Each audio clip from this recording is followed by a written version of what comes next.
சென்னையில் அனைத்து பல்நோக்கு மருத்துவமனை பணியாளர்கள் சங்கங்களின் கூட்டமைப்பினர் தற்போது சாலை மறியலில் ஈடுபட்டு வருகின்றனர். தொடர் போராட்டம் குறித்து தற்பொழுது மருத்துவமனை பணியாளர்கள் கைது செய்யப்பட்டுள்ளனர். அனைத்து பல்நோக்கு மருத்துவமனை பணியாளர்களை பணி நிரந்தரம் செய்ய வேண்டும் என கோரிக்கை எழுப்பி இந்த போராட்டமானது தற்பொழுது நடைபெற்று வருகிறது. இதுகுறித்த கூடுதல் விவரங்களை செய்தியாளர் ராஜேஷ் வழங்க கேட்கலாம். ராஜேஷ், வணக்கம். தற்பொழுது போராட்டமானது நடைபெற்று வருகிறது. இந்த போராட்டம் குறித்த கூடுதல் விவரங்களை வழங்கலாம். அஸ்வினி, வணக்கம். சென்னை கோட்டை ரயில் நிலையம் அருகே அனைத்து பல்நோக்கு மருத்துவமனை பணியாளர்கள் சங்கங்களின் கூட்டமைப்பினர் சாலையில் அமர்ந்து போராட்டத்தை மேற்கொண்டார்கள்.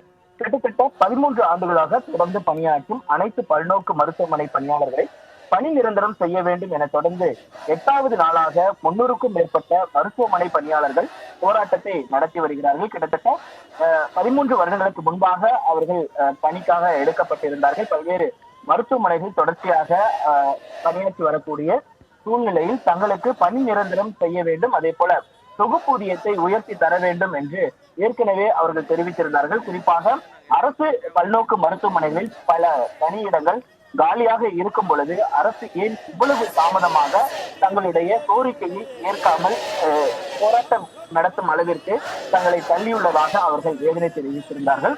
குறிப்பாக இந்த போராட்டத்தை பொறுத்தவரைக்குமே சென்னை கோட்டை ரயில் நிலையம் அருகே இந்த போராட்டத்தை அவர்கள் முன்னெடுத்த நிலையில் அங்கு காவலர்கள் குவிக்கப்பட்டிருந்தார்கள். அங்கு போராட்டத்தில் ஈடுபட்ட அனைவரையும் போலீசார் அதுக்கட்டாக கைது செய்தனர். இதனால் ஒரு சில நபர்கள் வாக்குவாதத்தில் ஈடுபட்டார்கள். இதனைத் தொடர்ந்து போலீசார் அவர்களையும் சமாதானம் செய்து போராட்டத்தில் ஈடுபட்டவர்களை கைது செய்தனர். ராஜேஷ், விவரங்களுக்கு நன்றி.